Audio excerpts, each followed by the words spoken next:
South Florida man with close ties to the president being investigated as part of the Russia probe. Tonight on Just One Station, Roger Stone sharing video and information about a recent lie detector test he took. 7's Brian Ensign live in the Newsplex with this one. Brian. Belky's Roger Stone paid for a lie detector test to prove that he did not collude with Russia during the presidential campaign. And for the first time, we are seeing Stone in the hot seat, and he passed the test.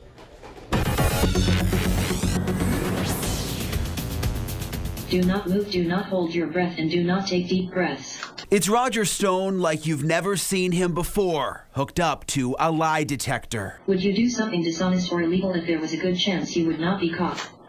No. This is President Trump's former campaign advisor answering questions about the Russia investigation. Did you communicate with any Russian-associated entity about distributing stolen emails from anyone?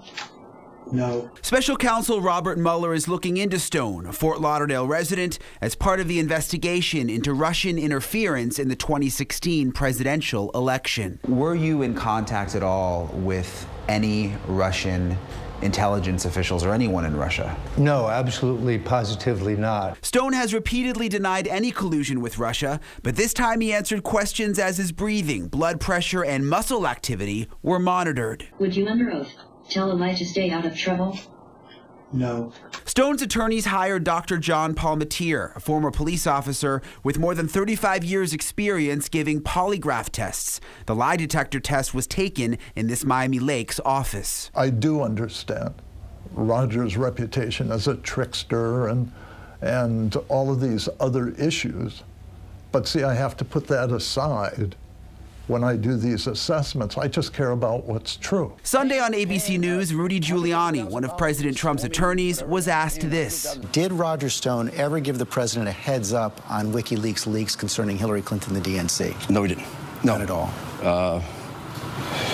I don't believe so. Did you ever discuss at any time with Trump the stolen information from WikiLeaks or any of the organizations we discussed? No. Palmatier says the results of Stone's polygraph test were inconclusive, meaning neither truthfulness nor deception could be determined. Based upon the questions themselves, it appeared that he was being truthful. However, Roger's way of, because of his hyperactivity, his breathing pattern is atypical. It's not something that you see normally. I went back to the attorneys and said, look, I need to sit down with him a second time. So Stone sat for a second test 2 weeks later and passed. My name is Roger J. Stone, Jr. Stone was asked about a statement he signed detailing various aspects of the Russia probe. I never communicated with any Russian entity, Lucifer 2.0, WikiLeaks. I would add the words, or anyone else. Please. About distributing or strategically disseminating any stolen emails or data from the DNC. Is your corrected statement regarding your activities related to the 2016 presidential election completely true? Yes. Palmatier concluded the overall probability that Mr. Stone was truthful was approximately 99.9%. Is his story, what he's been telling us as the public, true? And he did extremely well, to my surprise.